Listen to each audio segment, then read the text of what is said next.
બાળકને શાળામાં દફતર લઈને આવતો જોઈ મને એવો વિચાર આવ્યો કે હું આ દફતરનું વજન કેવી રીતે ઘટાડી શકું. જો દરેક સત્રની પરીક્ષાઓ તો અલગ અલગ છે, તો પછી દરેક સત્રનું પુસ્તક કેમ ભેગું છે, દરેક સત્રનું પુસ્તક જુદું જુદું કેમ નથી. તો અમે અહીંયા એક નવતર પ્રયોગ લઈને આવ્યા છીએ કે એક જ પુસ્તકના 2 ભાગ, સત્રવાર અભ્યાસ, જેમાં દરેક સત્રનું પુસ્તક અલગ અલગ કરવામાં આવ્યું. હું વિનોદ ચંદ્રેશ શર્મા, મુખ્ય શિક્ષક, વિરમપુરા પ્રાથમિક શાળા, તાલુકો મહેસાણા. અમારી શાળાના ઉપશિક્ષક શ્રી નીપાબેન એ ભટ્ટ દ્વારા એક જ પુસ્તકના 2 ભાગ, સત્રવાર અભ્યાસનું ઇનોવેશન કરેલ. તેનાથી અમારી શાળાના બાળકોનો ઉત્સાહ ખૂબ જ વધેલો છે અને સરકારશ્રીના ભાર વગરના ભણતરનો હેતુ સિદ્ધ થયેલો છે. અત્યારે જે પાઠ્યપુસ્તક આપણે આવે છે ધોરણ 3 થી 5માં, એ બંને સત્રના ભેગા હોય છે.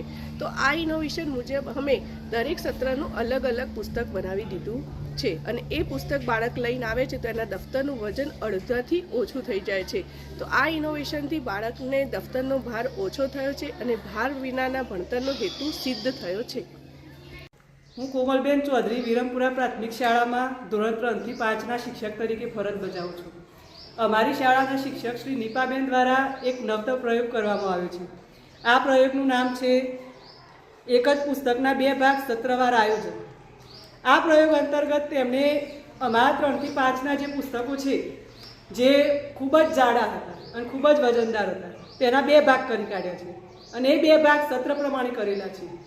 3 થી 5ની પરીક્ષા તો સત્ર પ્રમાણે જ લેવામાં આવે છે અને એ પરીક્ષાને ધ્યાનમાં રાખીને પુસ્તકના પણ 2 ભાગ કરી દીધા છે. તેના લીધે બાળકોને શારીરિક અને માનસિક બંને રીતે ફાયદો થયો છે. શારીરિક ફાયદા વિશે આપણે જોઈએ તો તેમના દફતરનું ભાર અડધો થઈ ગયો છે, તેના લીધે તેમને વજન ઓછું થઈ ગયું છે.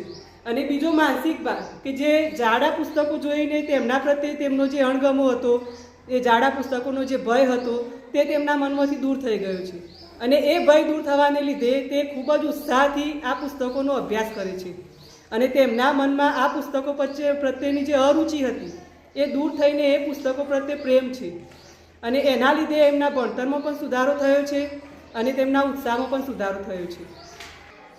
આ નવતર પ્રયોગના લીધે સરકારનો જે ભાર વગરનો ભણતરનો જે પ્રયોગ હતો, તેનો મુખ્ય ઉદ્દેશ જે હતો કે બાળકો આનંદથી ભણે, તેમના ઉપર શિક્ષણનો ભાર ના થાય અને ભાર વગરનું ભણતર મેળવે તે સિદ્ધ થતો દેખાય છે.